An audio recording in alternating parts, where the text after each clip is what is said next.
the Catechism of Perseverance. Course 1, Chapter 36.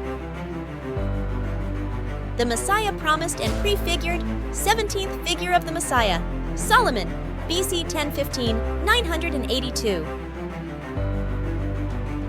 Question: who was the successor of David?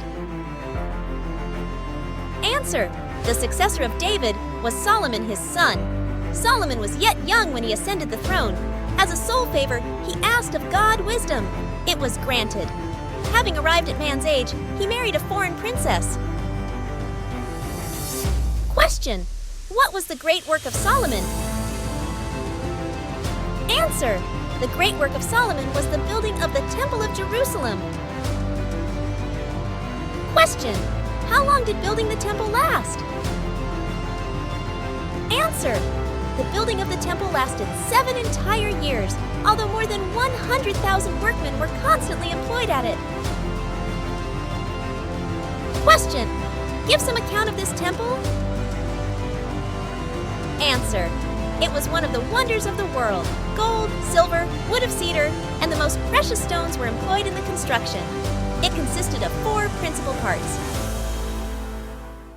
Question: what was the first part? Answer: the first part was the vestibule of Israel. It was a vast court surrounded with buildings and galleries and could contain all the Israelites at once. Question: what was the second? Answer: the second was the interior vestibule. It was a smaller court than the first, but like it, surrounded with buildings and galleries, and in the middle was the altar of holocausts. The priests only could ordinarily enter this court. Question: what was the third? Answer: the third was a place called the Holy or Holy Place. In it was the altar of perfumes, the 10 candlesticks of gold, with many branches to which lighted lamps were suspended night and day.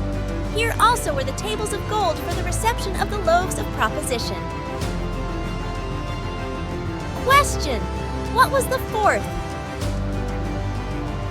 Answer: the fourth was the Holy of Holies. It was in this, the most retired part of the temple, that was kept the Ark of the Covenant. The high priest alone could enter it, and that but once a year. Question: was the Temple of Solomon acceptable to the Lord? Answer: the Temple of Solomon was acceptable to the Lord. At the moment of the dedication, fire from heaven consumed the victims, and a cloud of majesty filled every part of the edifice.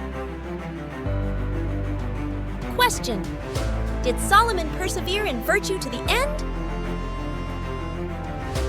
Answer: Solomon did not persevere in virtue to the end. He gave himself up to his passions and finally adored idols, a terrible example which should make us tremble for our own weakness. Question: was Solomon a figure of the Messiah? Answer: Solomon is the 17th figure of the Messiah, but of the Messiah triumphant and glorious. First, Solomon, enjoying the fruits of the victories and labors of David, his father, ascends the throne and reigns in peace over his conquered enemies. Our Lord, rejoicing in his labors and victories, ascends the throne of his Father in the highest heavens and reigns in peace over his conquered enemies. Solomon takes for his spouse a foreign princess. Our Lord chooses the church, his spouse, among the Gentiles, who are strangers to the Jewish people and to the true religion. Second, Solomon builds a magnificent temple to the true God. Our Lord changes the world, which was a vast temple of idols, into a temple of the true God. On the report of the wisdom of Solomon, the Queen of Sheba leaves her kingdom and is filled with admiration. At the name of our Lord, kings, queens, whole nations of idolaters quit the worship of idols and admire the wisdom of the Christian law. The Queen of Sheba offers rich presents to Solomon. Idolatrous nations have offered their riches and their hearts to our Lord.